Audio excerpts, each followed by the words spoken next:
call to order the regular council meeting for December 11th.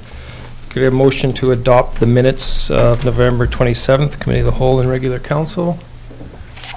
Councillor Peak, Councillor Carlson, all in favor? Thank you. Resolution to adopt the agenda. Any changes to the agenda? Yes, thank you, Councillor Holmes. There's two discrepancies. We need to remove or strike item 12.8 from the agenda due to some late identified conflicts in the date. It'll be brought forward at a future meeting. And there's one late item regarding the 2018 proposed 28 increases for water, sewer, and electrical rates. And if you could slot it in at item 13.1. Thank you.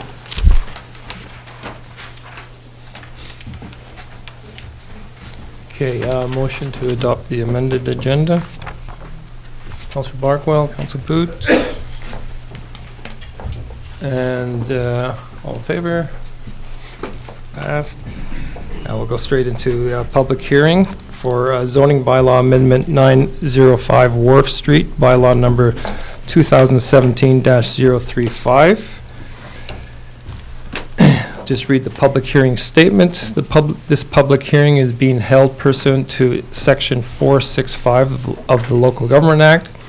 During this public hearing, anyone who believes that his or her interest is affected by the proposed development will be given a reasonable opportunity to be heard or to present written submissions respecting matters contained in the bylaws that are subject of this hearing. All information, correspondence, petitions, or reports that have been received concerning the subject bylaws have been made available to the public. Council may ask questions of staff and public, but once the public hearing is over, no new information can be received. Council debate on the bylaw will take place when the bylaw is considered after the conclusion of the public hearing.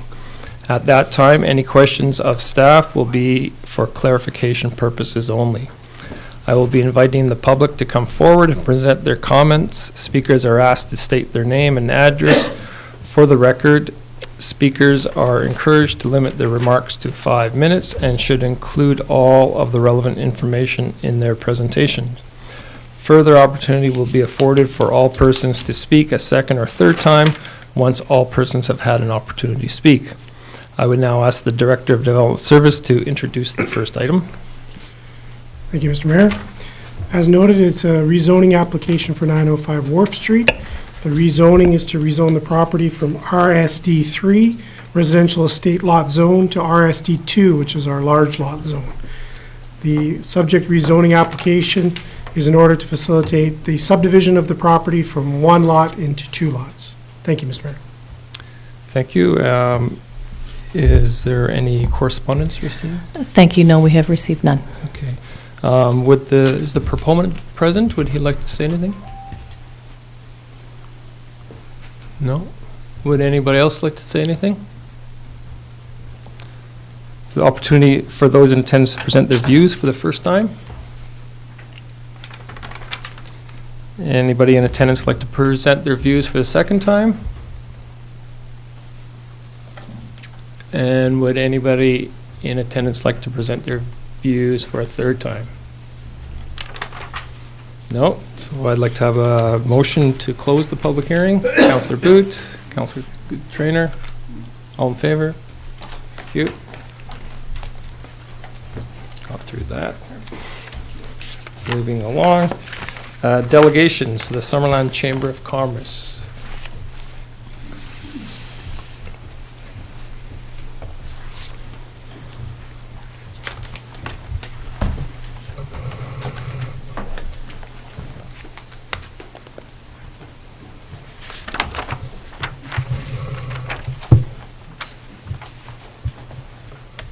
Good evening, councillors and district staff.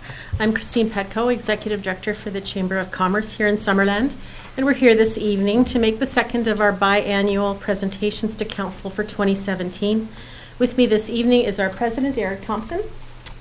And you've heard me say this many times, and I'll repeat it this evening. The mission of the Chamber of Commerce here in Summerland is to market the community and to serve our membership through education, promotion, and advocacy. We do this in 3 key areas: tourism, economic development activities, and services to our members. And I believe you're all very familiar with the work that we do in each of these areas. So tonight, I just want to briefly touch on a couple of things. A significant community marketing activity occurs each year in November, and that's the Festival of Lights. At age 30, the festival is positioned as the premier kickoff to the holiday season in the Okanagan and is a strong tourism and economic development outreach tool. We completed that event 2 weeks ago, and so I'll provide a brief recap. For safety reasons this year, we chose to expand the festival south of Main Street by closing much of Wharton and moving a number of activities into the Memorial Park area. And this was very well received by guests and sponsors.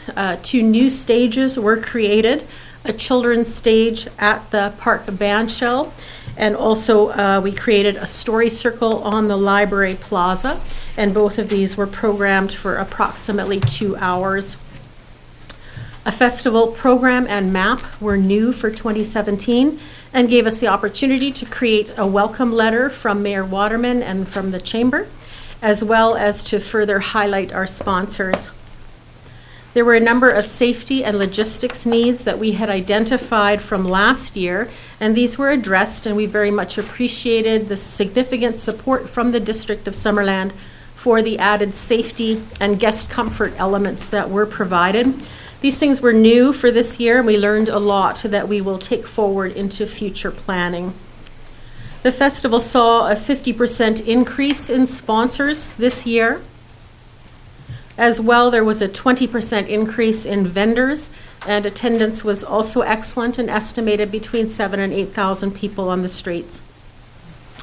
Festival income, you can see, changed significantly from 2016 to 2017, both in the income and the expenses, and this was very much because of the added costs to deal with safety and logistics elements, and both on the income side and the expense side.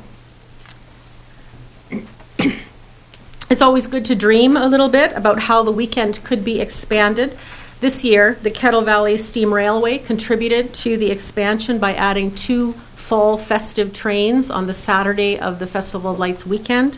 Next year, those will be both running for both Saturday and for Sunday. And I apologize for not having a picture of the train here, but it was certainly special, and the guests, it was sold out, and the guests certainly enjoyed it. For 2018, an added feature could possibly be the creation of an outdoor ice rink to be opened at light up and to run throughout the holiday season. And a number of local business owners have come together as a committee to explore that possibility and what that could contribute to shoulder season activity in the downtown area. Tonight, I'd also like to talk with you about how increasing involvement in the Chamber's activities by our business and our nonprofit members will help our community move forward. In the past few years, 3 key issues have been raised repeatedly by our business members and by the community at large, and these are housing, downtown revitalization, and expanded tourism marketing. And a few months ago, the Chamber Board decided to create a task force around each of those issues. While each task force has a unique focus, in general, these groups will raise awareness of the needs in our community, provide a way for our members to contribute through specific action, and to complement the district's work in these areas. The first of these task forces is housing. For some years now, the housing challenges have been evident in Summerland, and our community is not unique in this challenge. The BC Chamber of Commerce has just completed their annual survey of their 36,000 business members in British Columbia. And not all 36,000 responded, but enough did to decide that in a list of over 40 factors, the issue of housing affordability has been identified as the factor that is most hurting the performance and prospects of BC businesses today. Here in Summerland, our own business members participated in 2 informations this summer on the housing issue and contributed many of the survey responses in the study that was ultimately done. And so it's very much a key issue for them. The second task force is downtown revitalization. In the two most recent business walks completed by the Chamber and the district, downtown revitalization was noted as the most important issue in the 2015 business walk. And that was when half the respondents were from the industrial areas. And it was also the second most important issue facing the business community in 2016. In the past year, a number of new businesses have moved to downtown Summerland, and that's contributing to a greater sense of vibrancy, but there is certainly room for more. Over the past summer, a group of business owners and nonprofit stakeholders met to view a series of videos on downtown revitalization, and ideas came forward that are achievable here in Summerland, and this task force will be moving forward on those ideas. The third task force is in tourism marketing. First called together in 2012, the Tourism Advisory Task Force is comprised of 15 Summerland stakeholder groups. These member groups include the arts, cultural, and agricultural attractions, Main Street merchants, accommodators, Bottleneck Drive, and other hospitality providers. The Tourism Advisory Group was responsible for the development of the Summerland tourism brand and the creation of the first standalone tourism website in 2014. For some years, our tourism business members have identified the need to expand our tourism marketing. In BC communities, funds for tourism marketing are accessed through the MRDT, or hotel tax. At this time, Summerland doesn't collect these funds, and the lack of those funds affects the ability to market the community, as well as preventing us from accessing tourism measurement tools that are available through the province's tax collection mechanism. So an initial step in an application of that kind would be the creation of a strategic plan, and the Tourism Task Force will recall these member groups to create that plan. So the work of the task forces are key projects the Chamber will be working on in the next half year or so. And so that's my brief update on this latter part of the year. Hello, we haven't met. Now I'll turn your attention to the 2017 budget and provide a little bit of an update there.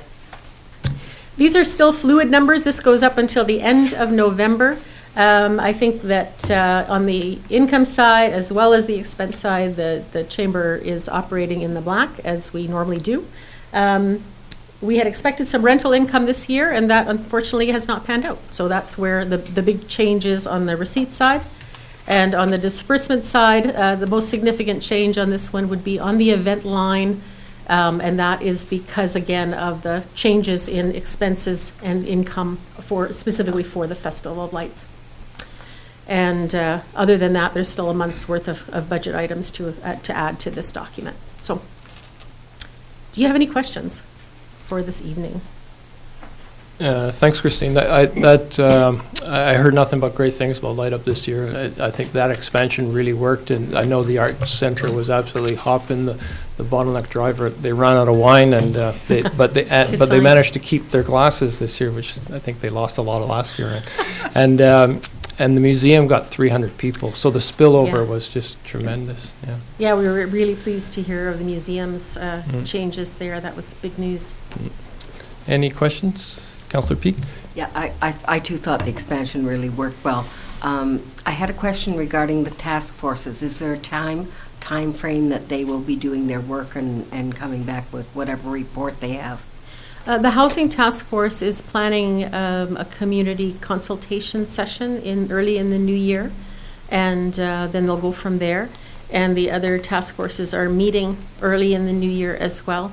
The tourism one in particular, I think the hope would be that would happen in the earlier months, as opposed to, how everything sort of slows down by June. So hopefully it's going to happen earlier. Thank you. Yeah. Councillor Booth? Thank you. With your task force goals, how are you going to measure whether or not you've achieved those goals? Like, do you have measurable outcomes for those? Well, the task forces will be determining their goals as they meet. And I don't know if I didn't mention it in my presentation, that they each have a chairperson. Eric Thompson, our president, is chairing the Housing Task Force. Marion Christian, who is the general manager for Sumac Ridge, is chairing the tourism one, and Carrie Harding, a downtown merchant, is chairing downtown revitalization. And so they will choose their own specific projects.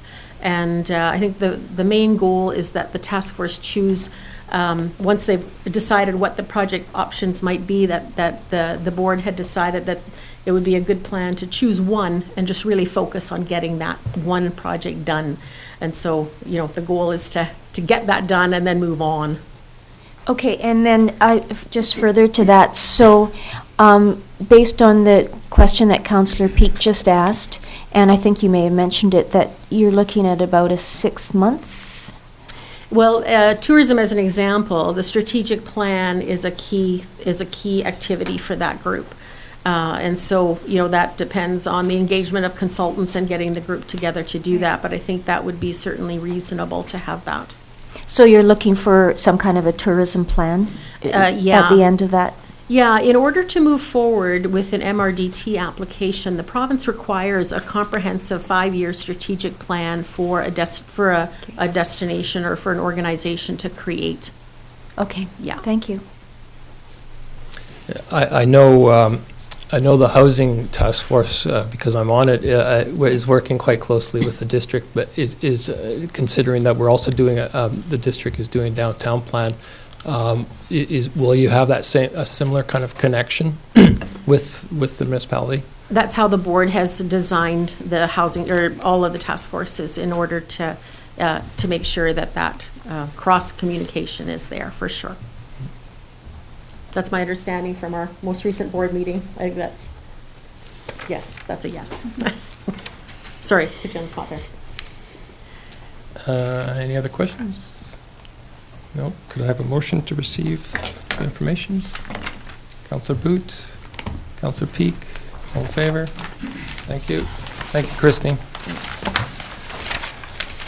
Okay, now item 6, public comment opportunity. Does anyone like to make any comments of items that are highlighted on the agenda?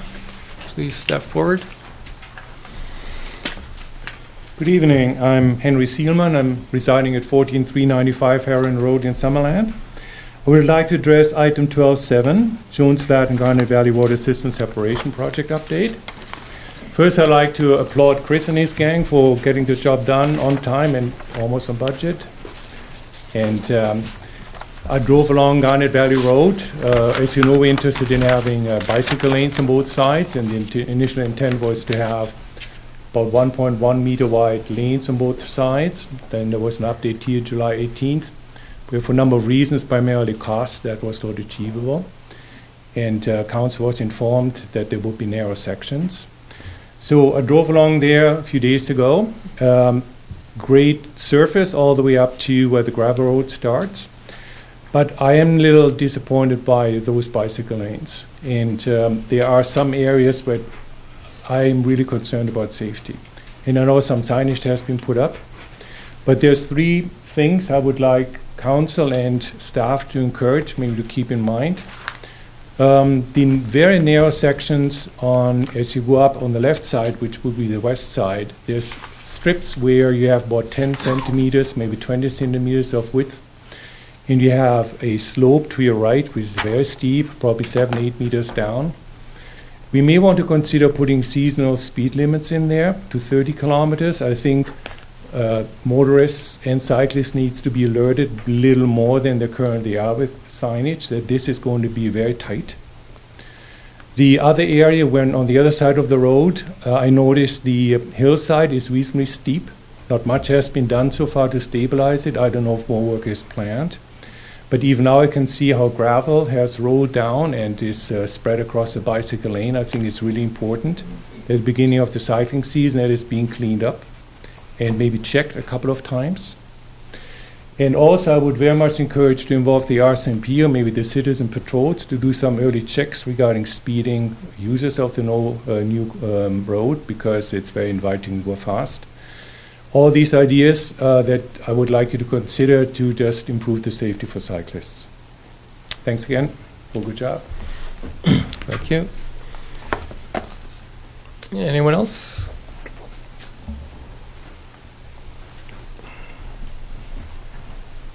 Good evening, Acting Mayor and Council. I'm wondering, the proposed rate changes, would that be in yellow if we'd received it earlier? Can I comment on it? I suppose so, yeah. Go for it. My concern is the rate increases for water consumption. We all, as homeowners, realize that the rates that were set for 37 cents for the first 25 cubic meters is very reasonable. And it works out to about the same as it was before we had meters. The concern that I have, and I think a lot of the Summerlanders that have lawns, when we go over that in the summertime, we jump from 37 cents per cubic meter to $1.42 per cubic meter, which I think is excessive, given that some of the other water rates, when you look at agriculture, et cetera, are lower than that. And I think the homeowners are being unjustly treated with that increase up to $1.47 per cubic meter, especially during the summer when we're trying to keep our lawns green. So my concern is, if we want to have a green community, we shouldn't be penalized for the cost of that cubic meter of water that we put on our lawns. I don't know whether I introduced myself. Orv Robson, 6708 McDonald Place, in Summerland, of course. And I just wanted to bring that to your attention, that you should give that maybe some consideration. Thank you.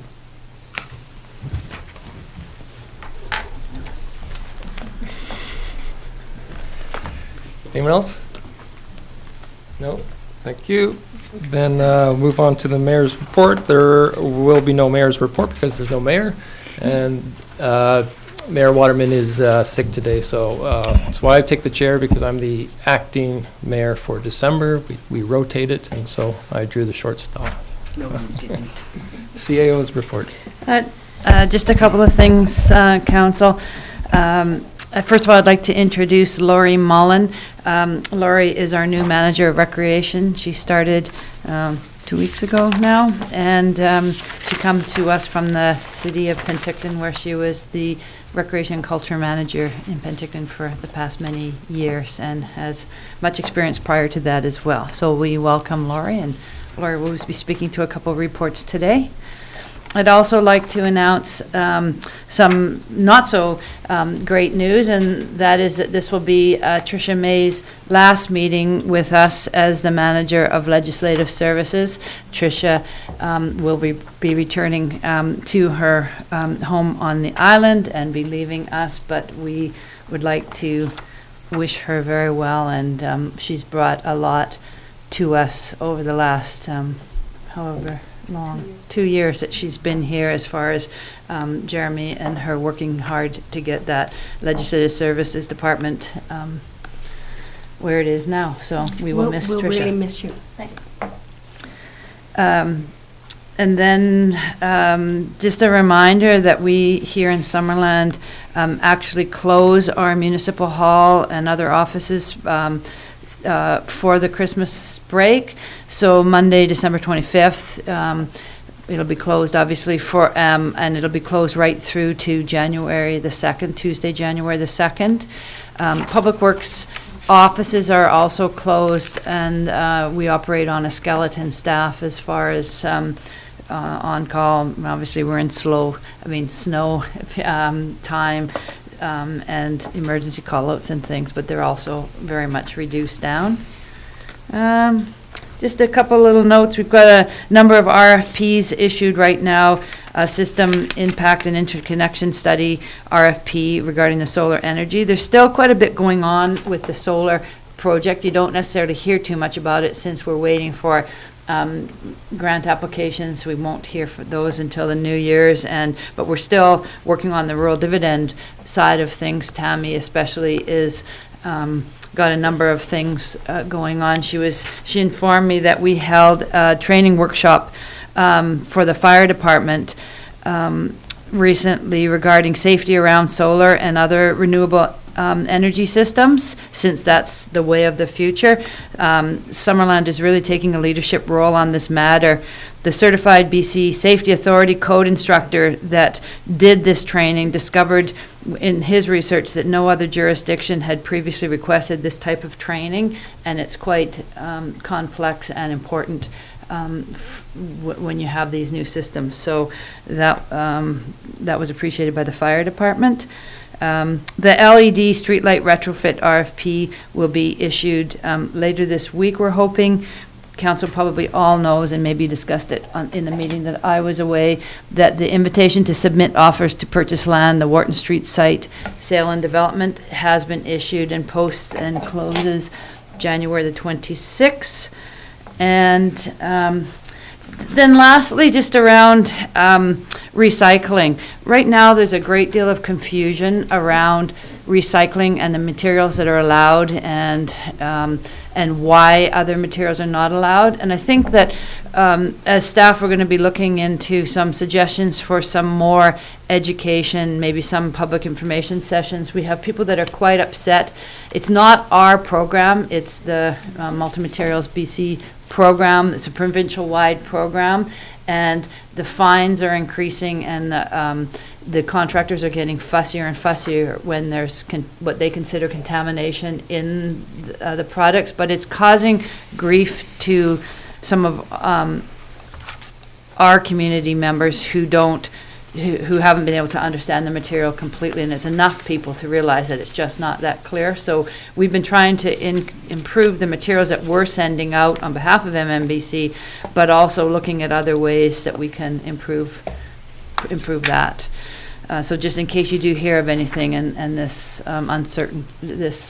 we have had some upset people in the office recently. And lastly, we did receive those 30 new beverage container recycling bids for indoor use, and we're waiting for 18 outdoor bins.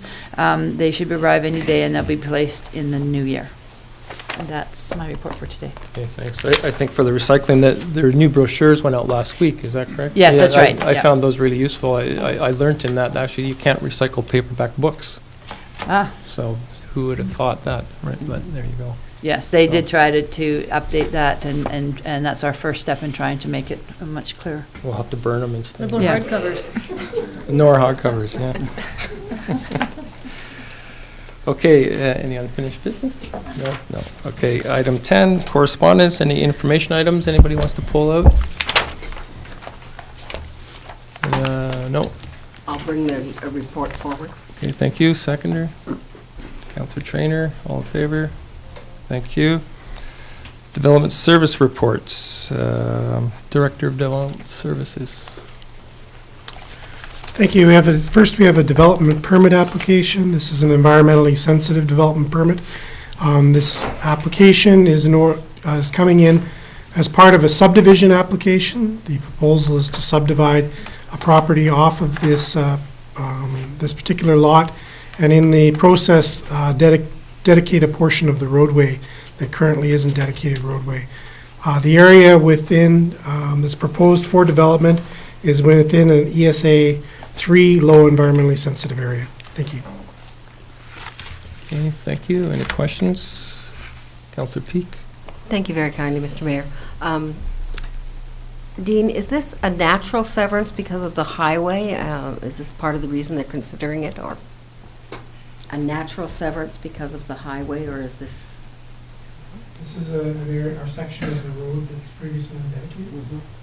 So as a part of the subdivision, we requested to dedicate the roadway to the district over the existing asphalt roads.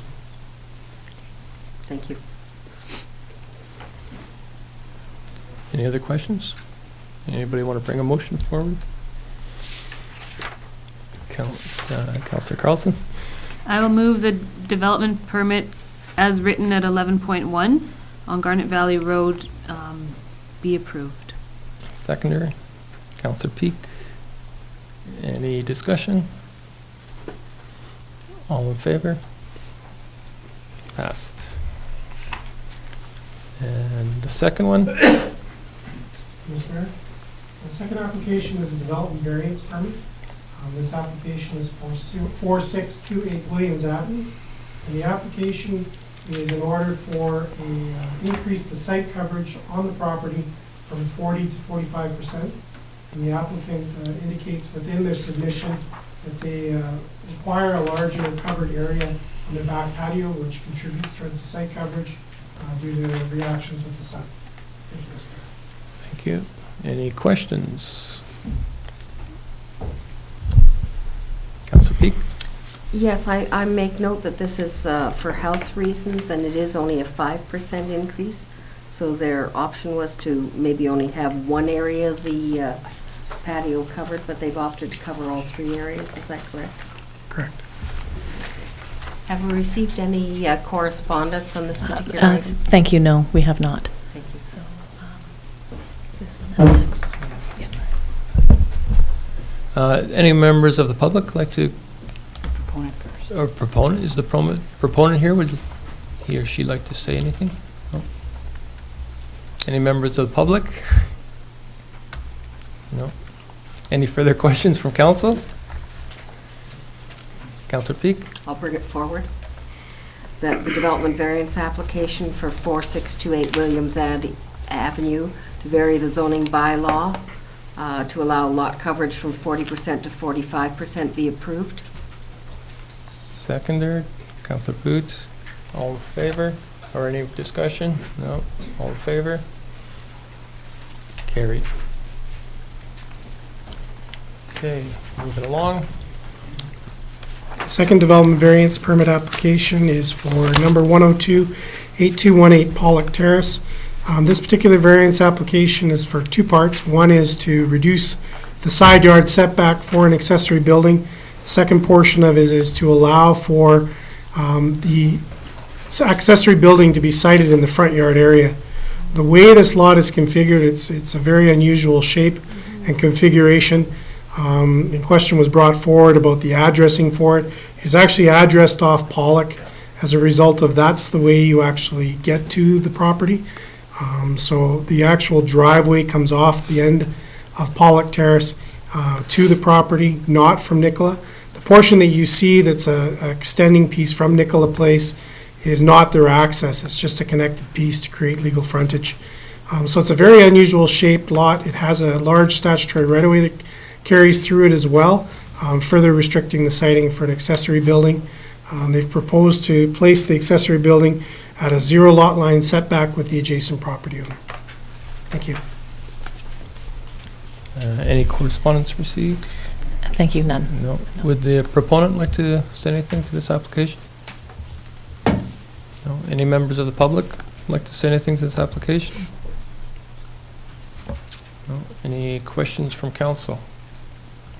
Councillor Barkwell? So did the person on the lot next door who they'll be building up against the property line, they haven't commented at all to staff? They came in and spoke with staff and Yeah. asked a series of questions, but they did not make a submission, formal submission on the DVP. So I was trying to figure out where that building will be in relation to the house that's currently there. So are you talking about the adjacent property? Yes, yes. So it'll be directly to the north of the existing home. Not just right, yeah. Can you use your cursor? Yeah, Let me just yeah, get no, but I want to see it in relation to those. Yeah, closer.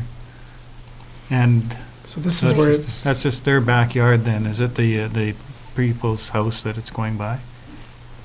it's their side, sort of their side yard, their front yard area, or their recreation area. Oh, I see, Is to okay. the front of the building. This accessory building would be sited approximately Just there. there, yeah.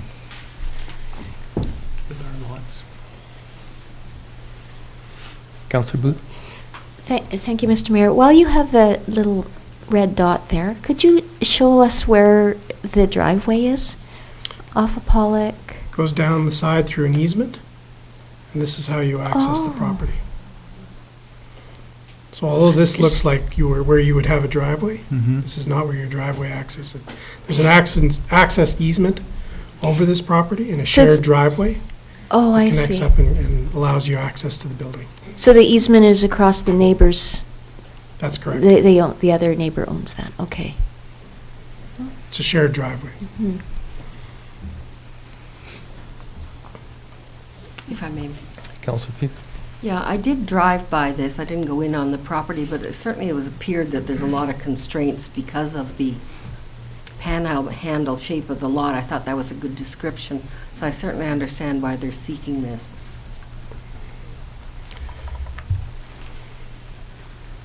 Any further questions?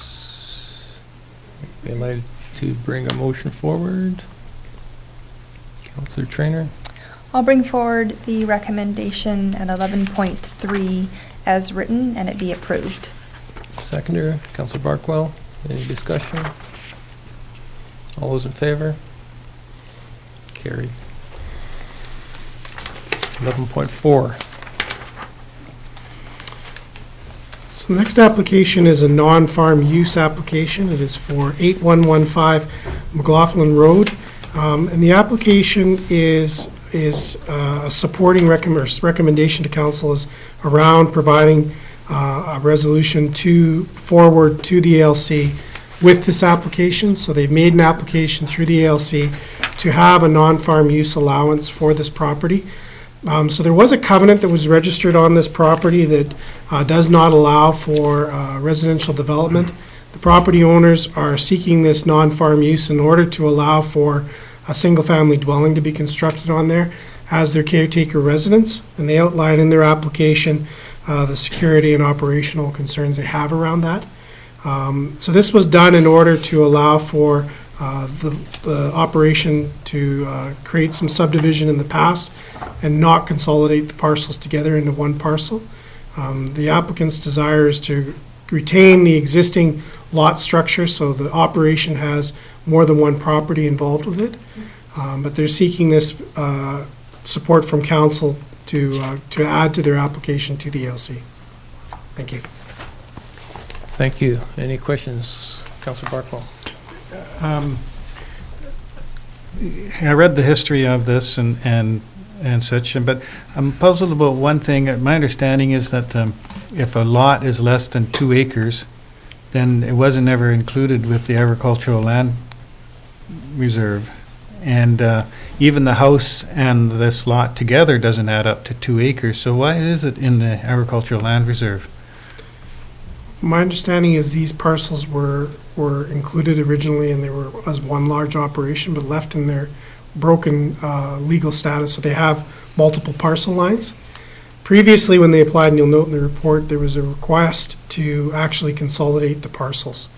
But for financial reasons, they wanted to leave them as individual parcels, which the result being is they asked for this covenant to be registered instead, which doesn't allow for this parcel to have residential. So my question is, before the home site severance, there looked like it was one parcel there, one rectangular piece that was less than 2 acres.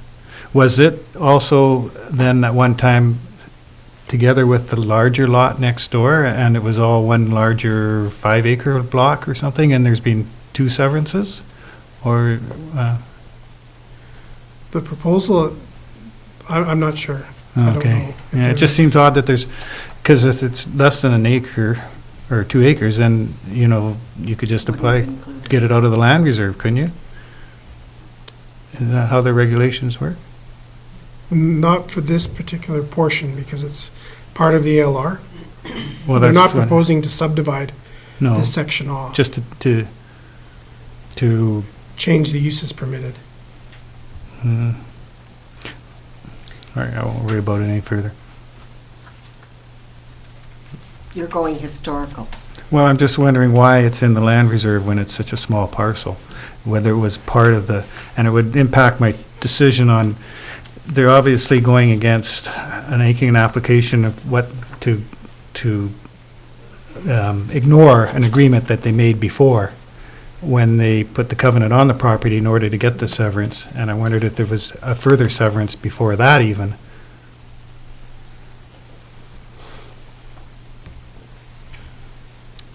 Nobody knows, I guess. Yeah. Any other questions? Councillor Trainer? Can I just have clarification? The Agricultural Advisory Committee supported the application, provided that the lot is consolidated with the adjacent parcel. Is that what the landowners wanted as well? In terms No. of it being, they didn't want it?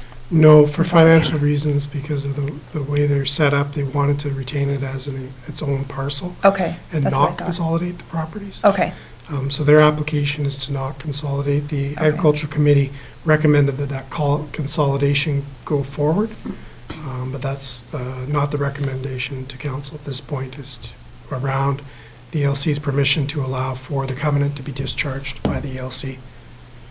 okay, thank you. Councillor Pink? Thank you very kindly. When it's forwarded to the ALC, is the full report forwarded to the ALC or merely the decision? Normally, we would forward the report along with the resolution. Thank you. That will allow them the background from the advisory committee as well. So does somebody want I'll bring the motion forward. to, which one? The one regarding application for non-farm use within the agricultural land reserve on 8115 McLaughlin Street be supported and forwarded to the Agricultural Land Commission. Seconder? Councillor Carlson? Discussion? Councillor I'd like to speak against this motion. I feel that there is nothing has been presented that is any sort of a real change in circumstance from when the original covenant was placed on the property. We know some of the circumstances and the reasons why that covenant was put there, and I think that that should be respected. If there had something significant in the world had changed since then, I would reconsider going against that previous decision, but I don't see anything here. It's just that they want to do something now that previously they were not permitted, and they obviously obtained something, which was the severance, in exchange for that covenant, and now they would, when we remove that covenant or support removing that covenant, we basically negated that previous bargain that was made.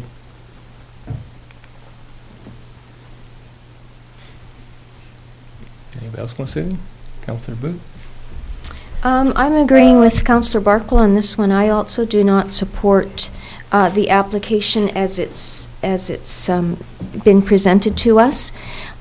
Further to the covenant being placed on there, it states right in the report that our official community plan encourages the consolidation of the parcels.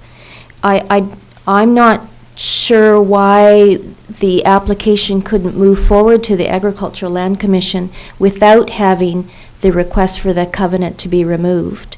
If the Agricultural Land Commission decides that that's a usable, a non-farm use application that's acceptable to them, then they can go ahead and build on that. Is that correct, Mr. Strachan?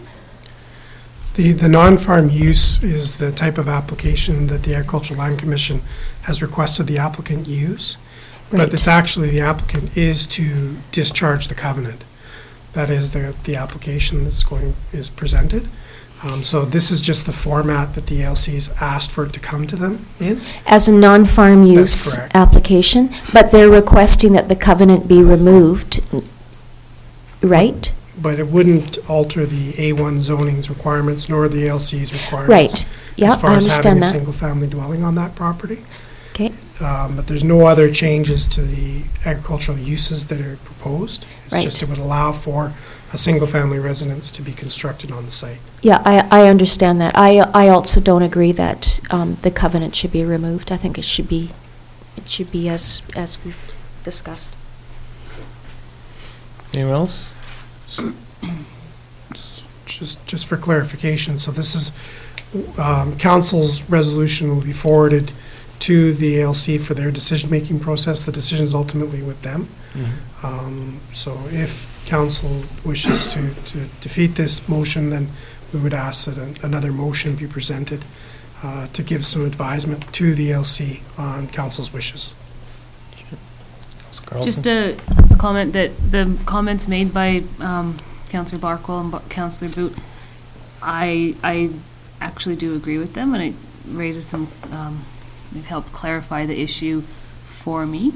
And so, but I also feel like, as Dean just suggested, the final decision does lie with the ALC, and so perhaps there's another recommendation or motion that could come forward afterwards, as it relates to what our Agriculture Advisory Committee had suggested in consolidating properties.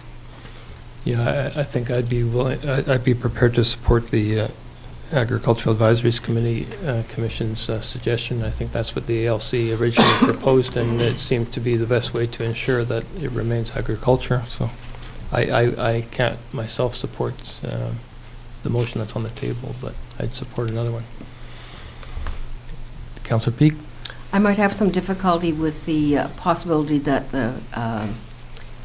a separate lot could then be conveyed and sold separately as a detached house as well,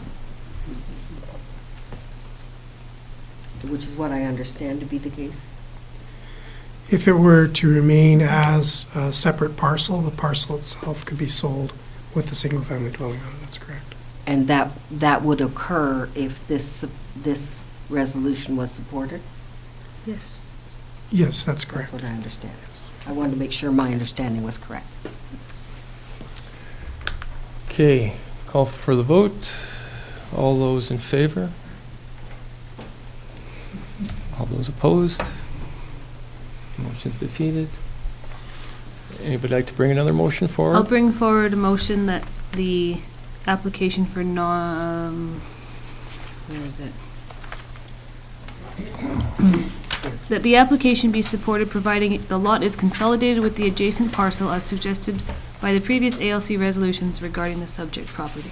Seconder, Councillor Peak. Discussion? All those in favor? Carried.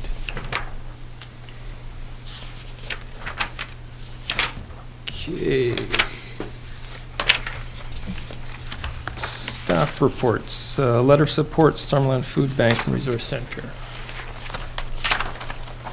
Who's dealing with that? This is, as you can see, this is simply a letter of request for a letter of support in their application to the Canada Mortgage and Housing Corporation for the Summerland Food Bank and Resource Center. Councillor Boot? Oh, I'd like to, sorry, just put up my hand just for the heck of it. I would like to support the resolution that we forward a letter of support. Okay, seconder, Councillor Traynor. Any discussion? Councillor Peak? Oh, sorry, Councillor Barkwell. Got there first. It's a race. I got to have a question. The application or the letter of support is for a specific project and a specific location. Do we have any information concerning the project? And I hope that there is no surprises in what they're proposing and that it's, you know, sort of fits with current zoning and official community plan as it stands now, or is it? Yeah.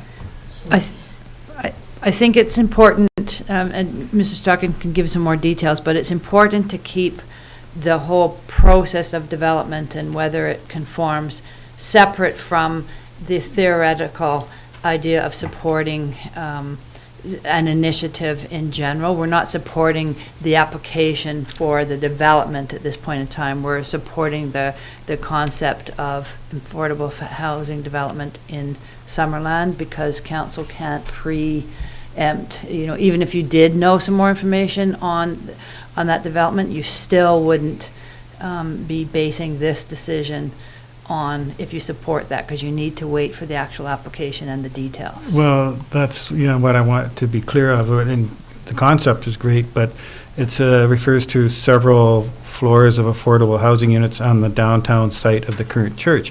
I have no idea whether that's really a feasible suggestion or not, and that is a concern. Yeah. Councillor Peak and then Carl. Yeah, I'd like to mention that a representative from the church did come and present to us and give some general outlines around what they would be doing. I don't remember whether you were actually available for that meeting. That might have been the last week's meeting then. So we did have some general background on it. Mm-hmm. I'd like to speak to the fact that we have done our own research on affordable housing and certainly recognize the need, as has through the presentation from the Chamber, that recognition from the business community as well. So I would feel very, very comfortable in recommending a letter of support come from council. And the letter can certainly mention that the details of the development has not yet, it's something that's quite often what you would put in it, that the letter is in support of the principle of development, just to make it clear that it's not suggesting that the whole development has been approved. Right. It does say to perform the feasibility study, so. Yeah, Feasibility, yeah. Councillor Trainer? Oh, I was just going to say it says feasibility study, Yeah. but it's okay. Anybody else? All those in favor? Carried.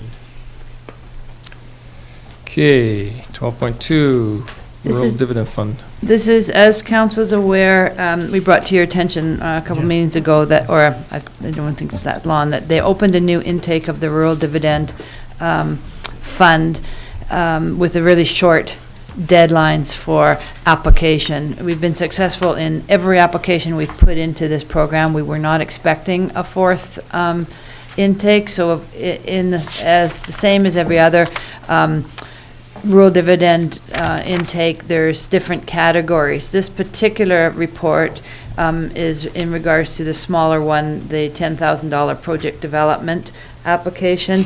It's 100% funded. That is how we got the funds for the affordable housing study.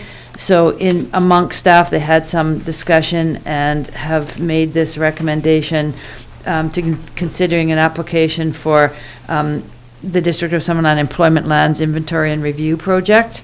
And you can see attached to the report is Andreas's information. We did have a question from a councillor today on why it excluded agricultural lands. And from what I understand from Dean and Andreas's conversation, that's considered to be a bigger project with $10,000 is a limited amount of funds, and we need to keep it focused, and that would be sort of the next step of the next project, was the rationale on not including it in here. The applications are due December 4th? 15th. Oh, right, on December 4th. You've been on holiday. December 15th. Okay, any questions? Would somebody like to bring the motion forward? Councillor Peak, Councillor Carlson? Any discussion? No, all those in favor? Carried. Okay. FCM's Partners for Climate Protection Program. Row 3. Thank you, councillors. Further to the presentation from Peter Robinson with the Community Energy Association, we're bringing a motion forward for your consideration for Summerland to join the Partners for Climate Protection Program. Just to recap a few highlights, this is a free program that offers resources and support to municipalities looking to pursue their climate action goals. Staff believe that it will help us to renew both our community and corporate climate action plans to join the program, and also will make us more eligible for grants and funding through FCM.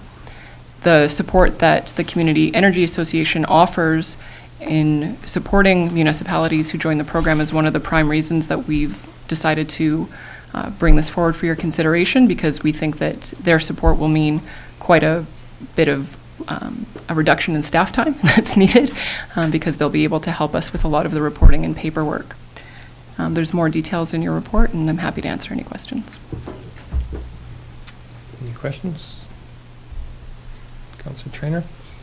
This morning you spoke about how this particular program would work in conjunction with other ones that you're doing. Would you just be able to summarize that again? Sure. So it's a separate program under FCM, but for example, under the Climate and Asset Management Network, which is the other program that we're participating in, there may be opportunities for us that become identified through that program to invest in our infrastructure. And some of the granting programs that are available through FCM, you'll never see it written anywhere, but we have a strong indication that if you were a member of the PCP program, your application may be looked on more favorably. So some things that may come out of that process, and then we may look for grant funding, we feel we'd have a better shot as a part of this program. So that's one way that it could work. Okay, thanks. Councillor Peak? I make note that there's a second part to the resolution, which is an appointment of a counselor as a contact person for the Partners for Climate Protection Program. Is that something you would look for as well? Yes, please. Anybody want to put a name in there? Councillor Boot? Aaron. Because you're on our Climate Action Committee, That's fine. would you accept that appointment? Sure. Okay. Makes sense. Yes. Okay, somebody want to bring the motion forward? Sure. That council pass the resolution to join the local governments for sustainability, etc.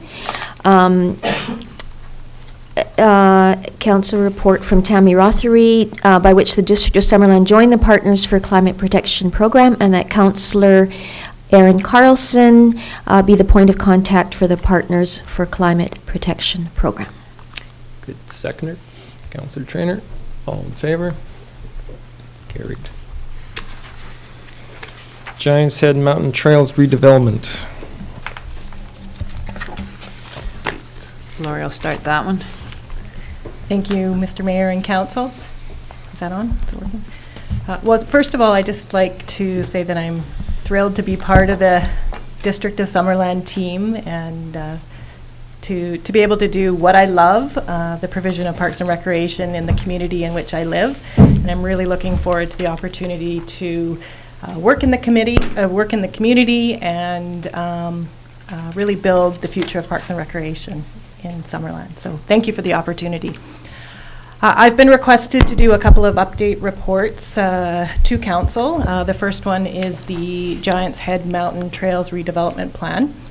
I did provide quite a bit of operational detail and background information in my written report. I will just touch on a few of the key highlights of the next steps for this project. The draft Trails redevelopment plan has been updated with information provided through the June community engagement process and is currently in staff's hands.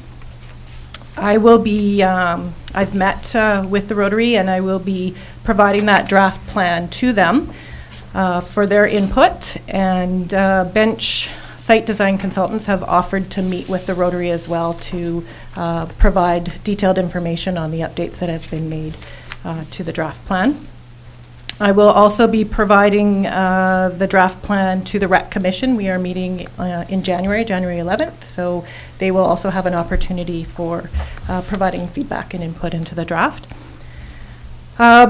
We are also, as a staff team, looking at project timelines and looking at completing a comprehensive environmental assessment through the spring months, and that information will feed into the final plan. And once that plan has been updated, it will be coming back to Council for endorsement, so you should see that in the upcoming months. And the next steps following that is detailed design drawings and then going out to tender for construction. So I'd be happy to answer any questions. I've been here 2 weeks, so I've been madly trying to get up to speed, but if you have any questions, I can try my best to answer them for you. Councillor Peak? Thank you very kindly, Mr. Chairman. Welcome to you, Laurie. It's wonderful to have you on board. Very nice to meet you. My question is that if we're going to do and it makes sense to do an extensive and inclusive environmental study, and I understand that the optimum months to do it are, June, July, because the preliminary was done in November, which is not the right time to be doing a good study. With that kind of extension in dates, then we probably wouldn't look for final designs until into the summer. Not likely to get any construction then this coming year in 2018, or do you foresee the opportunity for do any pre-construction work in 2018? Or is this premature to ask you? I haven't even had an opportunity to sit down with the CAO to go through this, so as a staff team, we'll be going through the timelines and seeing how we might be able to do a few things in tandem, but we don't have those timelines solidified quite yet. Okay, I'm a little over eager sometimes. We're hopeful that there are pieces that can be done. We weren't actually, I don't think, recognizing that the amount of environmental work still needed to be done, assessment work. But it could be that we're going to be able to do some things in tandem so that we could get rolling on parts of the project. But we will give a further report back once we have it. Laurie's got this part investigated now. Now we have to discuss it and get it back. Do we know if grant extensions are kind of par for the course for these sort of grants, or, I mean, is it common? Yeah, absolutely. That's the discussion we were having just prior to come here. That it's very routine on these rural dividend ones, because when you just submit them, number one, you don't know the length of time that they're going to take to approve them, and sometimes they're short and sometimes they're long. I think on all of our rural dividend applications, we've just put in the requests. They just need to have a good idea of the timing, but it's just a formality. So hopefully that won't be a problem. No, and we will contact them right away. Any other questions? I'll bring it forward that the report on the Giant's Head Mountain Trails from the recreation manager be accepted for information. Okay, seconder. Councillor Boot, yeah. I'd just like to say I'm glad that we're doing this environmental work. I know during the public consultation that was the big thing that came out of that, and so I'm glad that we're listening to the community and we're moving on that. So, all in favor? Oh, wait. Oh, sorry, Councillor Bartlett. One more comment. I have to agree 100% with what your comments were, but the other comment I heard about and hadn't appreciated before the public consultation process was the parking. And is that going to be addressed at all in these first two phases, or just like maybe a little bit of addressing it? Even the solution presented in the draft plan didn't seem to be like it was going to help a heck of a lot. What can you tell me about parking in this phase 1 and 2? My understanding is the lower parking area was going to be upgraded as part of phase 1 and 2. As far as the upper parking lot, I'd have to go back and check if that's... The upper parking lot really wasn't the concern. It's lower. It's at the bottom where the houses are and such, yeah. Okay. Thanks. Yeah, all in favor? Carried. Okay. Parks and Rec Master Plan. Laurie. That's me again. So just a quick update on the Parks and Rec Master Plan. I'm not sure if it has come forward to council for an update, but to start from the beginning, on April 2017, Lees and Associate Consultants were selected to provide consulting services to complete the master plan. By June, the first 3 phases of the project were completed, and that included information gathering, research and analysis, and community consultation and engagement. And that engagement included stakeholder interviews, a public open house, pop-up booths, and a telephone and online public survey. In October, the consultants completed additional consultation, which included doing park site tours post-flood. They did additional youth engagement, so they went out to the high school and the middle school and engaged with the students to make sure the youth voice was heard through the consultation process. And they did additional engagement through the chamber, service clubs, the dog association, and further staff interviews. Lees and Associates Consultants provided a project update to the Parks and Recreation Master Plan Steering Committee last week on December 7th. This update included preliminary key findings and recommendations for the committee review and for their input. And the next major milestone is the completion of the first draft of the master plan, which will be coming to staff and the committee to review the second week of January. The consultants are recommending the timing for the next public open house to be in the spring of 2018. They felt that many of the Summerland residents do depart for some or all of the winter, and they really wanted to come back when as many residents were around. So they're looking at the spring to come back and do an open house, and that would be to present all the recommendations in the plan, the draft recommendations. And they would do a similar format to the open house. They'd have display panels, and they would have themselves and staff available to answer any questions regarding that draft. We would also put it on the district website, and those that weren't able to attend the open house would be able to provide their input with an online submission form for public input. And once all the information is gathered from that second consultation period, it would be updated, and they would be looking to be coming to council June of 2018 with their final report. And that's my presentation. Okay, thank you. Any questions? Councillor Peak? Just clarify, I always try to make notes while people are speaking, but I'm not quite sure if I got this one straight. So in phase 4, it said staff and committee, which I presume is steering committee, review and input to follow. You said that there was a meeting last week, is that correct? That's right. So the consultants came to present their initial findings and some of the key areas of recommendations, just to make sure that they're on track. So before they incorporated that into the first draft, they wanted to make sure that the committee was in line with those. And if I may, Mr. Chair, I'm going to address this to our CAO. Would there be an opportunity for council to review the draft plan in the interim from January to April in advance?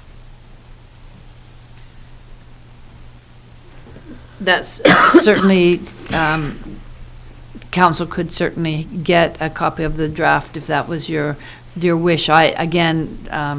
We talked about this, but we haven't had a chance to debrief to figure out where in those timelines that fits. But it is usually a good idea for council to have it and know what's out there. So I would suggest that in January really at some what I would point, be looking for. even if you got the draft but it hadn't come to council formally, it's always a good thing for you to know what other people are seeing. So Exactly. we'll talk about that further and make sure that happens.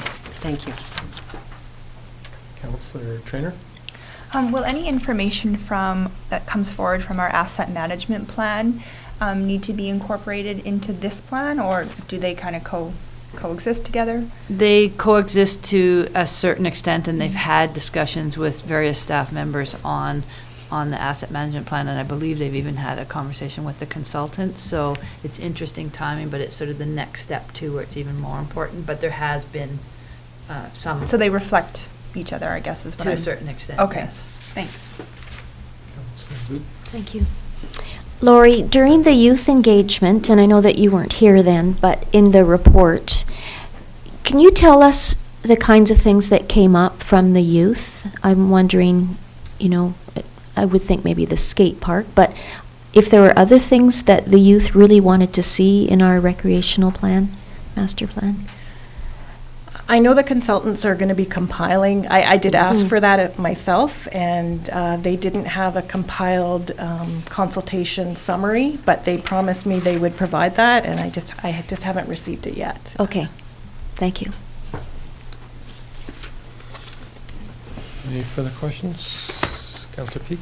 I reflect on a discussion which was at a skateboard park meeting that Councillor Holmes and I were at, which was reflected of staff there that the flooding created some timing issues in being able to review and get out with staff and look at the park. So I understand that perhaps we went a little longer in that kind of coverage, and that, again, because of the kind of year we have, it always extends the things that can or cannot get done.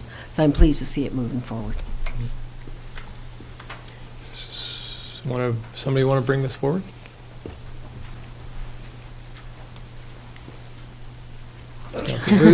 Yeah, don't all jump on once here. That the report titled Parks and Recreation Master Plan Update, just dated today's date from the Recreation Manager, be accepted for information. Seconder. Councillor Trainer. All in favor? Carried. Flood recovery. All right, thank you, Mr. Mayor. This report is to provide an update to council regarding the damage assessment and recovery plan process related to the flooding of Okanagan Lake in 2017. To date, we've engaged a consultant to assist with this process. Initially, they're completing a damage assessment to identify any hazards and any impacts to the district's infrastructure. This would include coordinating a shoreline and structural engineer to complete assessments along the shoreline and to coordinate any environmental assessments that are required to understand the costs associated with restoration. A site tour was completed at the end of August with the provincial disaster financial assistance representative. And to date, we've held a site tour with the damage assessment consultant and the engineers, both the shoreline and the structural engineers, to assess the erosion and riprap that was placed during the flooding, and to look at any structures such as retaining walls and docks that are along the shoreline. In November, we've completed a summary of that information, looking for any backup documents that are required and gathering any photos or previous detail or engineering designs that have been looked at for that area. And they're working on preparing their assessment reports for submission to the district.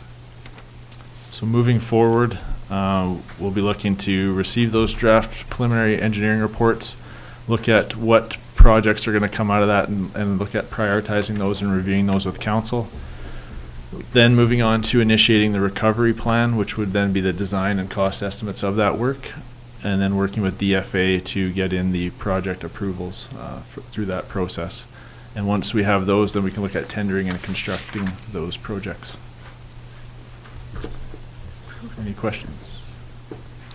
Councillor Carlson.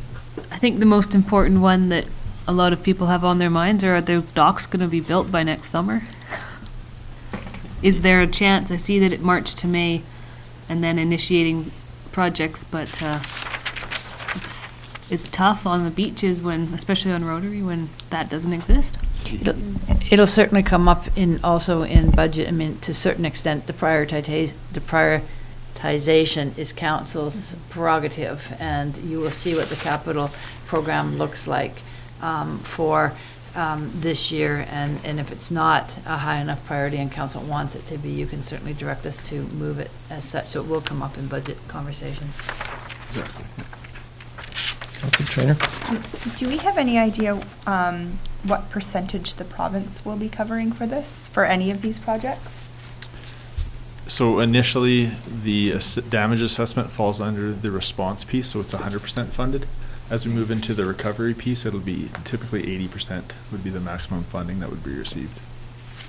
So, and that's where more detailed information needed. 80% is what they say, okay. But it also depends if you're repairing it or doing the same as what it was before, or if changes need to be done. So it may not turn out to be exactly 80%, but a general rule is 80%. Okay, and then I just have one more question. Of all these projects on this list, are they submitted all at once, or are they submitted kind of one by one? They would be grouped where it makes sense okay. for just to simplify the approval process and the tenders or construction work. Okay, thank you.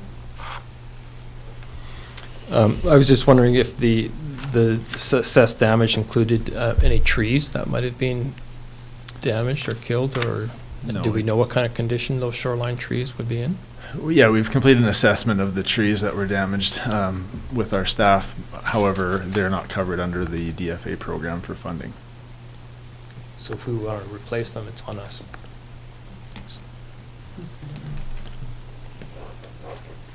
Councillor Peak. Thank you very kindly, Mr. Chair. I make note that on Powell Beach, there's shoreline washouts, which isn't necessarily listed here. I don't know if it is considered, and if in fact there's any recovery mechanism to shore up those areas. And it's the area where, as you go in, where the barrier goes up and down, and you go in, there was a lot of washout on the grass shoreline in through there. I don't know if there's an opportunity for restoration. So like in and around the pathways, where the water had ultimately came to, there will be some landscaping work around whatever trail or other infrastructure rehab we do, but it would likely be minor in the big scheme of the project.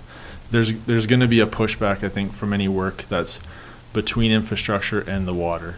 And that's where there's going to, I'm not sure how much work we can actually do in that high water area as far as with material or whatnot. That's going to have to be determined through the DFA process and with MOE on their approvals. Okay, then I understand the statement. I'd like to say that when you look at shoreline restoration, that maybe there's an opportunity for some plantings to anchor the grass and the soils there at the edge, because it's really not in an area where we have hard surfaces at all that I would be speaking of.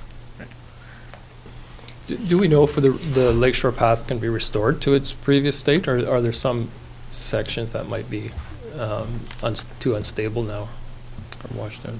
That's to be determined. I guess wherever there are unstable sections, we look at what would be required to restabilize those and reconstruct them to their previous state.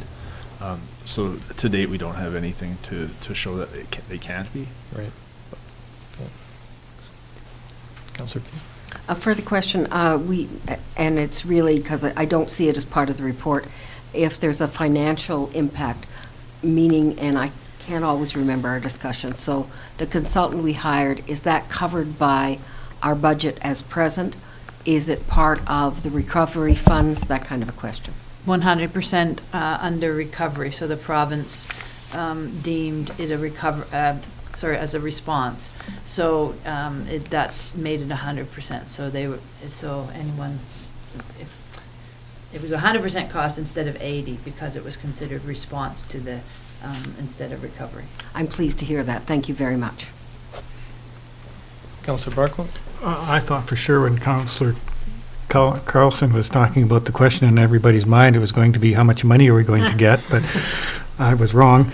A lot of material was filled and things done as a response in that response category at the time.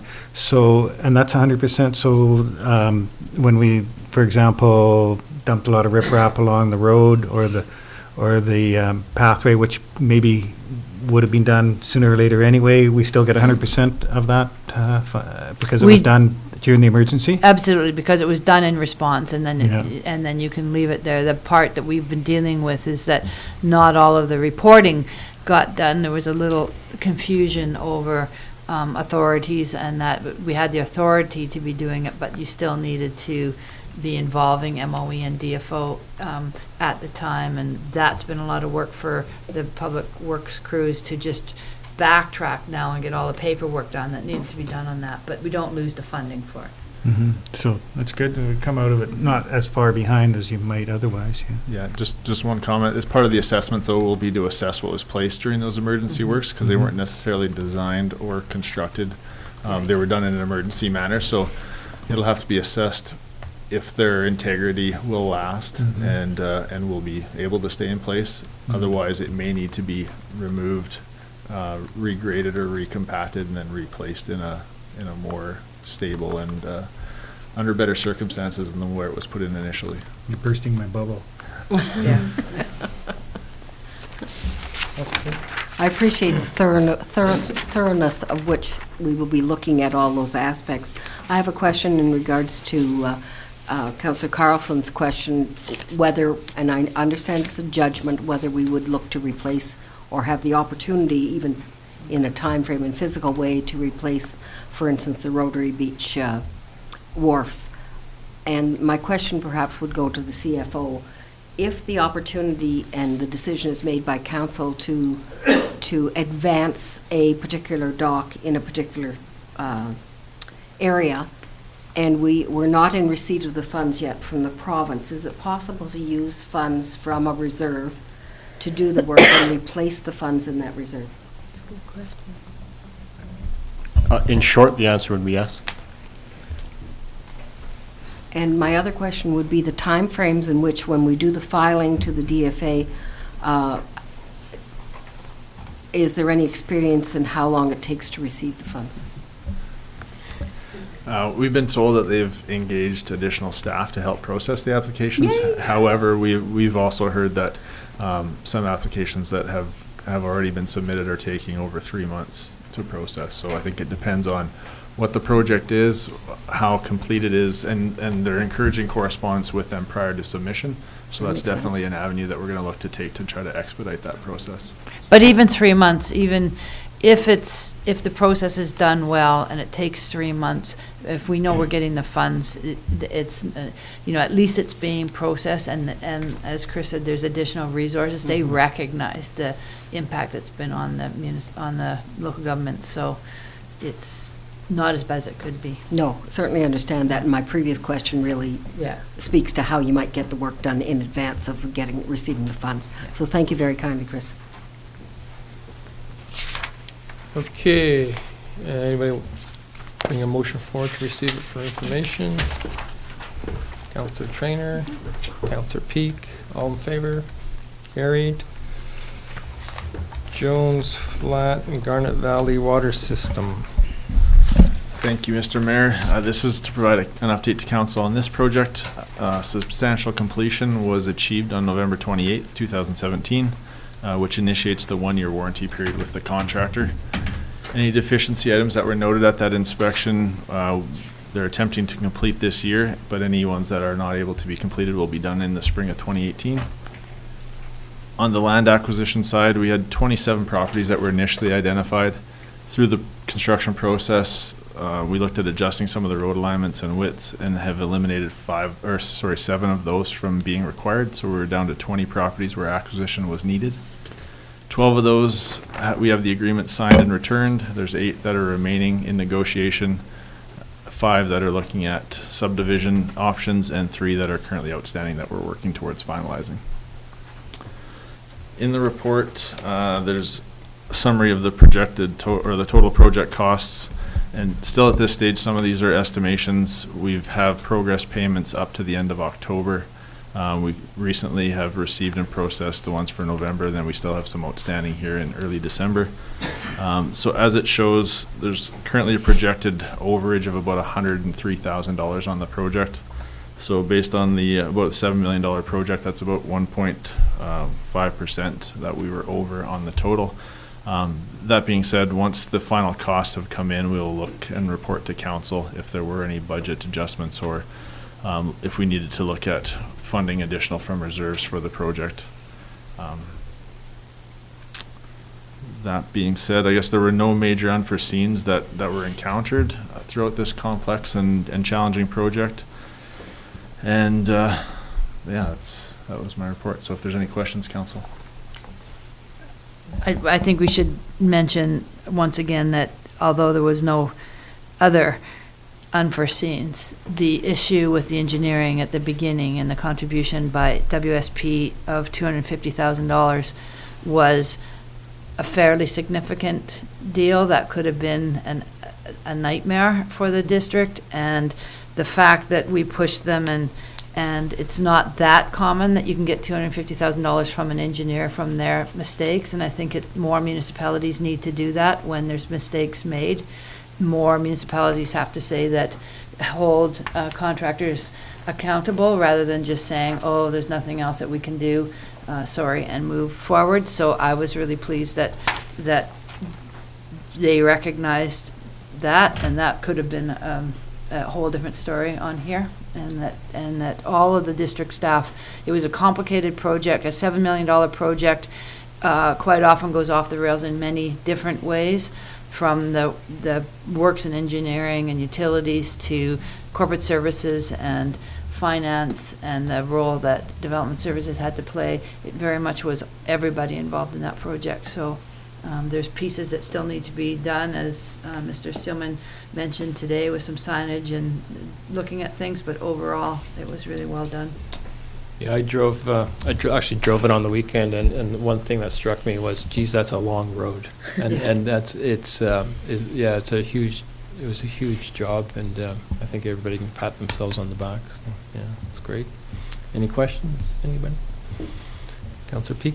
I reinforce what the CAO said in terms of the WSP engineering, because if we hadn't gone after those funds as aggressively as we did, it would have fallen to the taxpayer. And it's really important for that not to happen when you employ good standards and your design is all laid out in advance. So I appreciate the work that Chris did and staff did, and the fact that we were able to come to that kind of an agreement. I do have a question, if I may as well, Mr. Chair. It regards to construction status in your report, which speaks to the warranty period and the deficiency items. Are the deficiency items which are noted that would be addressed in the spring of 2018, would they still fall under warranty? Yeah, so what we do is we quantify those and we hold back an amount from payment to ensure that those are completed. Very good. Yeah. And congratulations. It was a very complex project. We really appreciate everybody's input. Any other questions?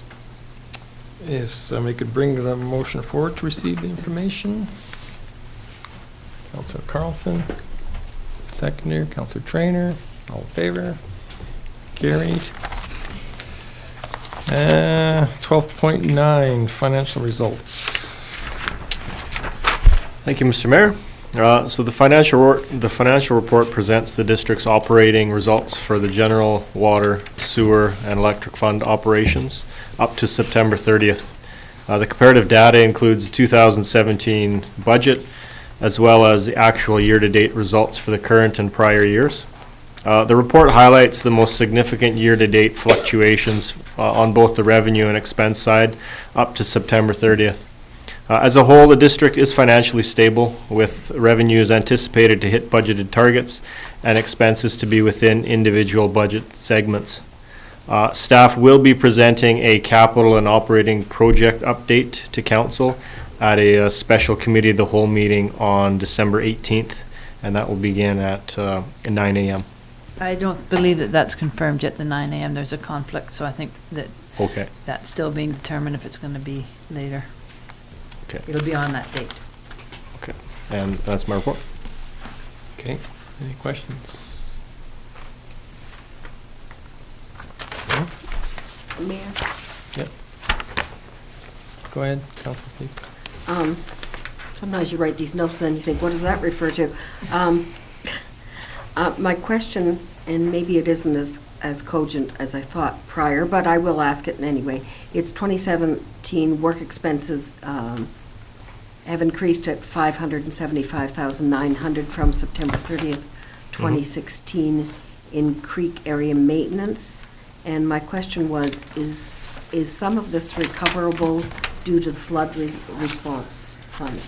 Yes, as Chris was mentioning, when we were dealing with the floods, instead of putting them to different cost centers, everything got coded to the one cost center. Okay. So a large portion of those funds will be recoverable. Excellent. And if I may, Mr. Chair, it isn't in relation to this particular project, but it's something, and whether I missed my question where I wrote it down, if I might ask it now. I have had people ask me who are on private property, is there any fund that allows them to apply for funding for rebuilding of their shoreline or their shoreline structures, wharfs, etc.? The DFA program is also open for individuals. It's just a different stream, but it's really limited. I mean, and it's really focused on their primary residence, not so much the shorelines or any accessory buildings. Okay, I appreciate that because I didn't know how to respond to those questions. Yeah, yeah. Would it be, can I direct them to the website? Yes. Would that give them the kind of information they might? Yeah, so the disaster financial assistance, a provincial program. It's on the provincial website through the province, and we can, if anyone contacts the office, we can give them, we gave it out, quite a few people contacted us during the time of the floods. So if they did contact the main office, they could direct them to it. Right, or we might put it on our website, maybe as a note. I believe it's on the website, I do believe it's on there already. Right, and I did not look, Yeah, so. yeah. Thank you very kindly, and thank you, Mr. Chair, for allowing me that question out of No context. worries, no worries. Any other questions regarding the financial results? Could somebody bring that motion forward then?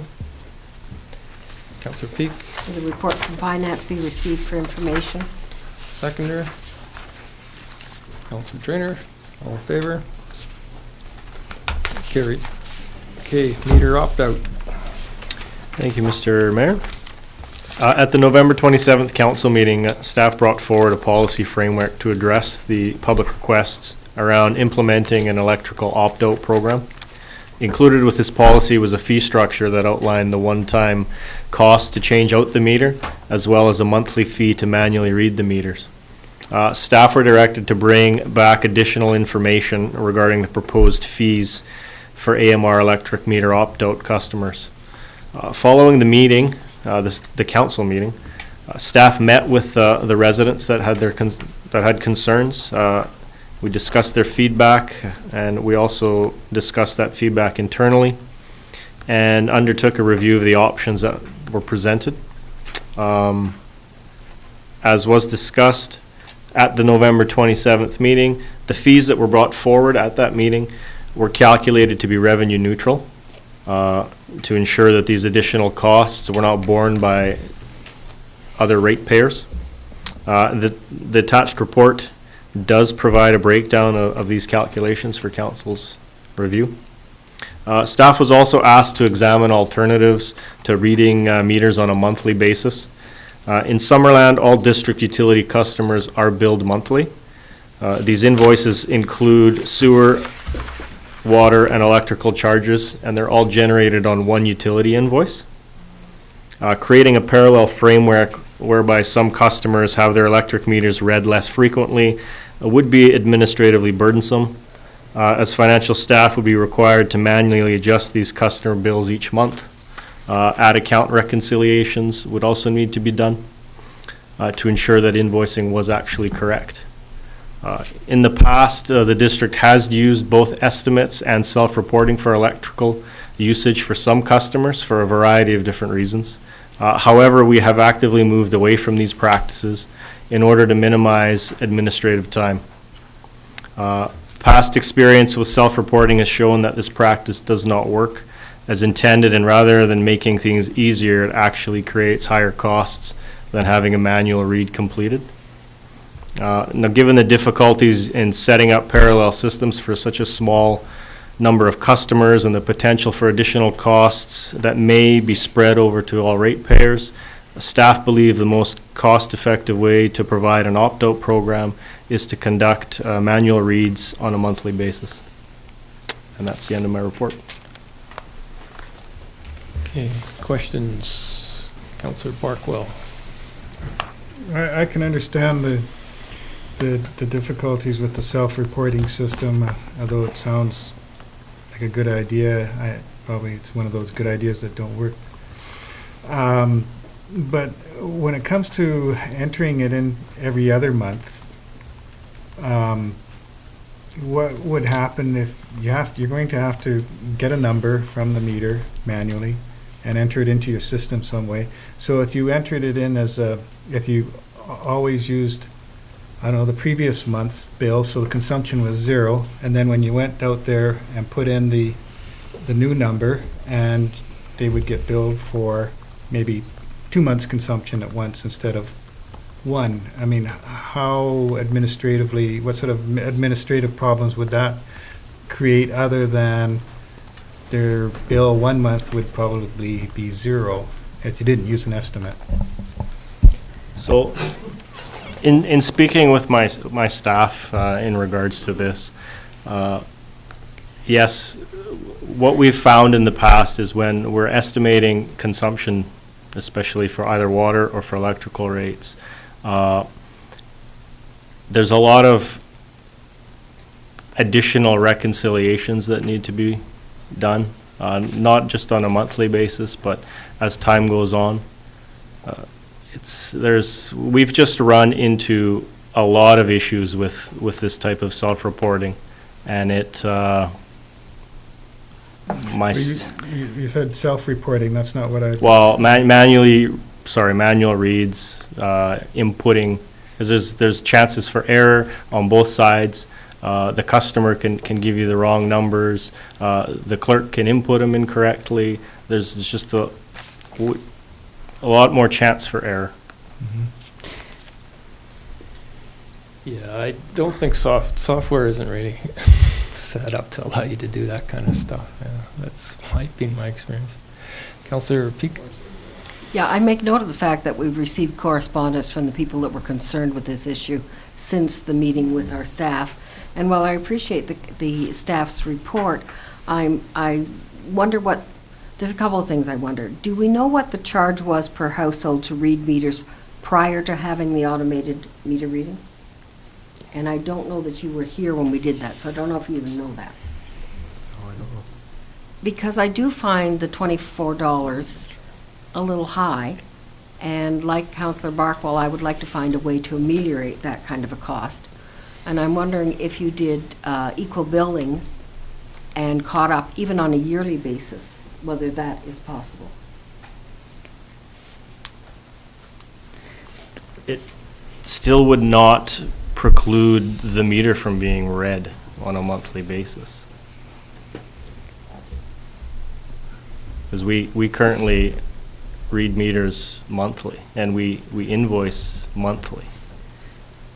But it was equal billing based on a prior year on that particular property or some such fashion, and then you caught up on a reading, whether it's a half year or, I mean, I know places where they do it, it could be a whole year, and you catch up and have a balancing amount at the end of the year, or at the end of your cycle. So I'm looking for a way of reducing that $24 per month. And I understand that the report speaks to revenue neutral. We're not trying to make money.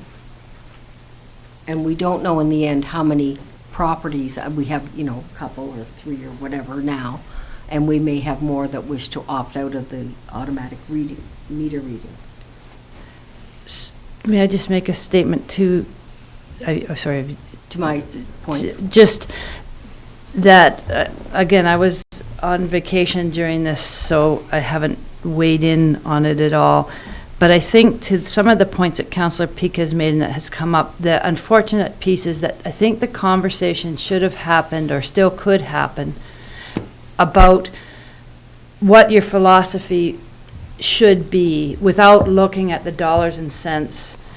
Do you want to encourage opting out? Do you want to encourage not opting out? Do you want to help facilitate it, not having those conversations, which are a little bit different, and then looking at finding models that can work for that? Because I would disagree that potentially that it's an administrative burden. I would say that we need to change our administrative practices because we don't do well with manual things. But so there's just some of those questions that maybe the difficulty in this conversation might be that we haven't really decided how we want to approach it before we started to look at the dollars and cents. Yeah. The thing that came in my mind is it's not a solution for the here and now, but what raised in my mind is why do we bill monthly in the first place?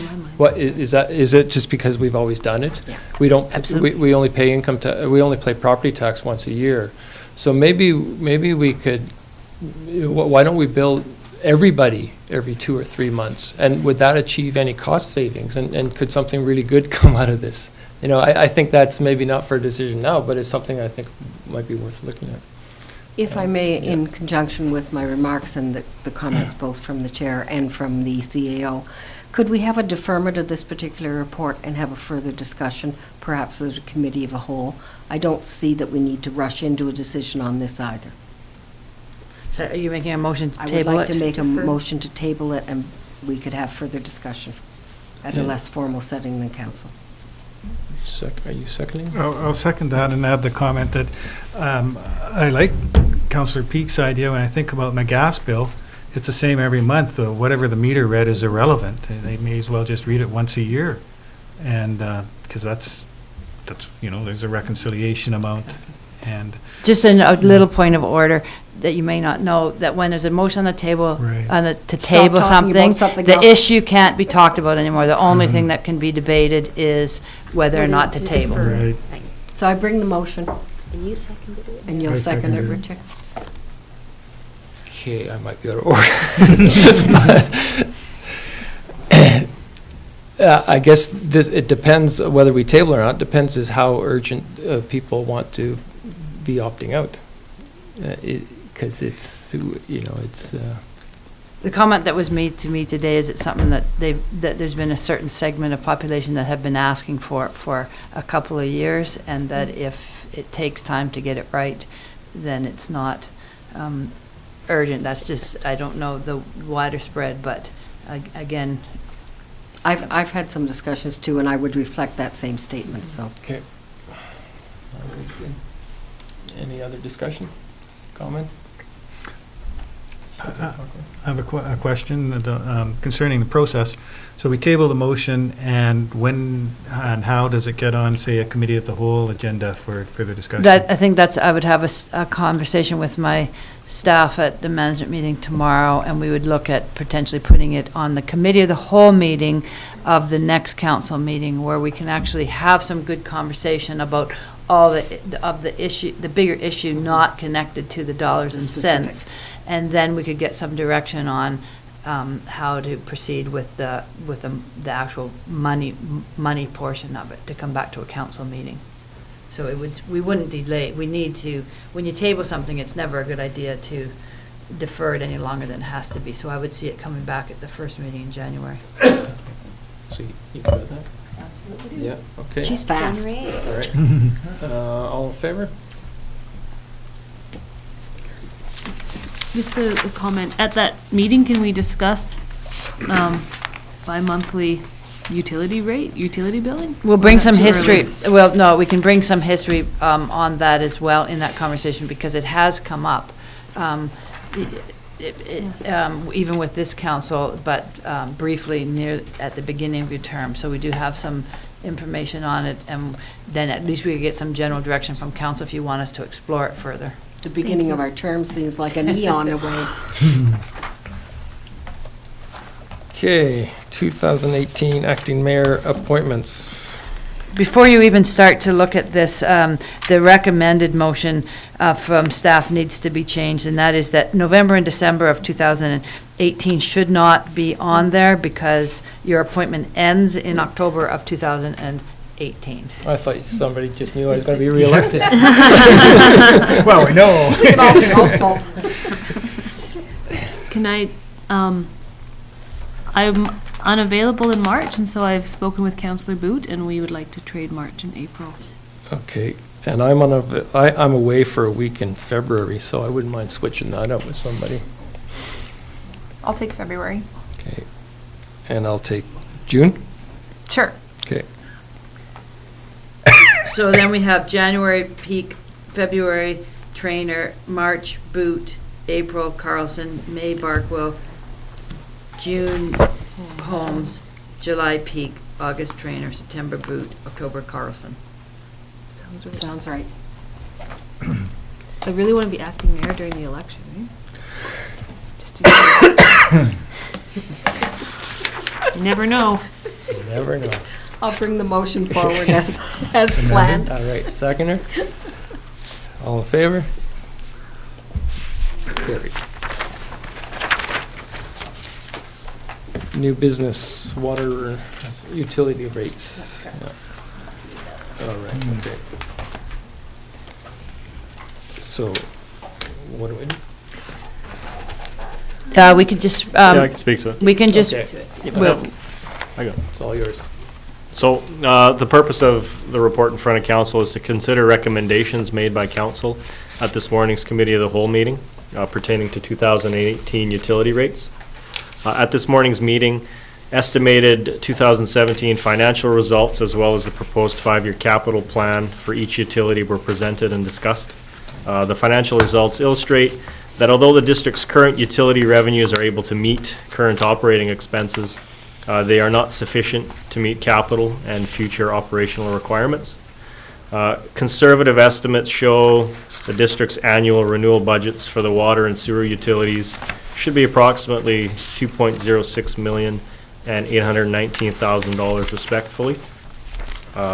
Actual funds available for capital expenditures are well under these thresholds. Over the past few years, it's become apparent across the country that infrastructure in municipalities has not been adequately funded. And in Summerland, this funding gap was acknowledged and brought forward back in 2016.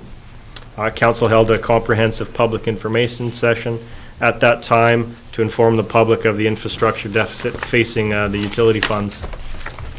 During the 2017 financial plan discussions, which was last year, Council adopted a 5-year plan for utility rates, so being water, sewer, and electrical. The proposed rates being introduced today for 2018 are consistent with those adopted rates. The proposed rates are 5% for both water and sewer and 2.15% for the electrical utility. Now, based on those proposed increases, a typical Summerland home would see water increase by $27 a year, sewer by $18 annually, and electrical by $31. Now, in addition to the rate amendments that we've discussed, the proposed water bylaw amendment also includes changes required regarding the AMR water meter relocation that was passed at the November 27th, 2017 regular council meeting. The two most significant changes coming from that are an AMR water meter relocation fee, as well as adjusting the pit meter installation fee to reflect an at-cost plus 15% administration fee. And that's my report. Thank you. Yeah, and I think it's worth noting that the 5% increases for water and sewage are consistent with the plan that we brought forward 2 years ago, and we're just keeping to that plan, and it's just necessary for the investment in the infrastructure that wasn't made in previous years. So, any comments, questions? No? Councillor Peak? I'd just like to sort of speak to our constituents' remarks regarding water charges, that it's not in effect trying to penalize anyone for looking after their property and trying to keep it green. I think that we just have to realize that we have an investment to make into the future, and if we don't continually make that investment possible, even though we will never reach the chasm that's there, that it's important for the community to understand the reasons why you need the increases, and you need to be consistent in doing those increases. So I certainly appreciate the remark from constituents. Councillor Barkle? I would add to Councillor Peak's comments on the comments we had at the beginning of the meeting from the speaker, in that he made it sound like the higher rates, the $1.49 cubic meter, began at after consumption over 25 cubic meters. One would believe that from what he was speaking, but that's not really the case. It's plus the consumption that is allowed depending on your acreage, or it wouldn't be a full acreage for a house, but you'd have to look at the table here in section 4.2.2, and it's pretty friggin' complicated when you try to figure out what your actual allowance of water is, but it is not just only 25 cubic meters that is charged at the 39 cents. It's that plus your allowable arable area and the whole formula. So the idea behind that, when it was first prepared by doctor from the research station, I can't remember his name now, anyhow, was that it should be adequate for the average house and household and lot have in Summerland. And if you were using more than water than that, then you'd have to rethink your watering practices. But you should be able to get by staying under the consumption allowed at 39 cents a cubic meter.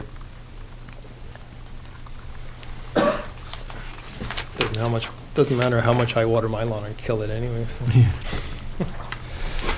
So. Any other comments? Could we get a motion to approve? So there's 4 recommended resolutions to, the first one, the recommendation coming out of the committee of the whole meeting, and then the introduction of the rates amendment bylaws that would be required to make this one in effect. So there's We 4 would do them separate. one by one? The first one should be done separate, and then 2, 3, and 4 can be done together. Councillor Carlson? I'll move that staff be directed to implement a 5% increase in water and wastewater sewer rates at a 2.15 rate increase to electrical rates effective January 1st, 2018, and further that amendments to the applicable bylaws be prepared to reflect this change. Seconder, Councillor Peak. Any discussion? All in favor? Carried. You want to keep going? Sure. All right. And I will also move 2, that water rates and water rates amendment bylaw number 2017-038 be introduced and read a first, second, and third time. 3, that fees and charges bylaw amendment, electric and sewer fees and charges bylaw 2017-039 be introduced and read a first, second, and third time. And 4, that a special council meeting be scheduled for sometime on December 18th, 2017 to consider adoption of water utilities and water rates amendment bylaw 2017-03 and 2017 038 and 039. Seconder, Councillor Peak. All in favor? Yeah, carried. Okay, bylaws, zoning bylaw amendment for Wharf Street. This is the application that was subject to public hearing today, so if council wishes to proceed today, you could ask questions of Dean or move a motion. Councillor Carlson? Unless there's questions, I will move 14.1 for 905 Wharf Street, bylaw 2017-035, be read a third time. Seconder, Councillor Trainer. Any discussion? No, all in favor? Carried. Council procedure bylaw amendment. This one's strictly adoption of the 3 readings that you had last meeting. Housekeeping item to change the date of your inaugural meeting due to the change in the election date. Okay, somebody want to bring that forward? Councillor Barkwell? As written. Okay, second. Councillor Boot? All in favor? Carried. Okay, councillor reports. And I just want to remind council that we all agreed some time ago that we would keep our council reports to meetings and events that were relevant to our positions on council, and so we don't need to hear about events that we all attend and everybody's Christmas parties and whatnot. So just to be a little bit different, we'll start with Councillor Boot and go around that one. Oh, thank you. Oh, I feel honored. It's the first time ever. Wow. I don't really have too much to report, but just to let the rest of council know that the RDOS is in the thick of budget meetings. December 7th and 8th, we had kind of the last of the change requests and the grant delegations and capital projects were discussed. January the 4th is going to be the first reading of the budget. After that, the finance department will be visiting all the member municipalities and the electoral areas, just so that everyone is up to date on what is happening in terms of the RDOS budget. Tomorrow is the Chamber of Commerce annual Christmas party from 5 to 7 at the Chamber offices. So be there and take your business cards. There are prizes and yummy food and things. And Wednesday I'll be attending the Chamber of Commerce board meeting from 3 to 5. And I just wanted to thank council once again for supporting the delegation that came forward. Christy Tataby discussing the potential for a bioregional food system project here, sustainable food system project. I just wanted to thank council for supporting that, and that we've received a substantial funding from the BC Real Estate Foundation of BC for that project. So thanks again. No report. Trainer? No report. Counselor Peak? Yes, I make note that the Arts Council is part of a group that our community development worker has brought forward, meeting quarterly to look at interactions between organizations within the community. And the KVR also had another board meeting, and there are some concerns which I will have some discussion with the CAO with and possibly bring forward at a future date. Counselor Carlson? Just Merry Christmas, everyone. We're not going to see you before that. It'll be a while after, so have a nice month off. Thanks for bringing your baby this morning in a Santa outfit. So cute. I'd just like to report that the Cultural Advisory Committee had their first meeting last week, and the main, after introductions and everything, the main topic of discussion was finding a permanent home for the Canada 150 mosaic. They didn't come up with one, but they eliminated a few possibilities, so they'll get there, I think. So. Questions from the public? Anybody like to step forward with questions?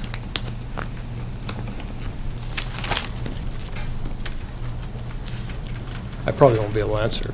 It's a good question. Oh, good. Just want to wish everybody on council and staff a very Merry Christmas. You've all worked very hard all year long. And as we head towards the new year, yet again, that all of you have the opportunity to reflect on the reasons that you have decided to live in this community. And to Tricia Maya, I wish you well as you move forward, because you've always been very personal and helpful when I've been in contact with you. Thank you. Thank you. That's nice. Anyone else? Press? John, you have to have a question. You never have a question, John. I want You're always so clear and concise with what you say. Okay. Right. Motion to adjourn? Carlson, That was easy. Barkwell, yeah, all in favor? Okay, Merry Christmas, everybody. That's pretty good, guys. Good job, Debbie. Yeah.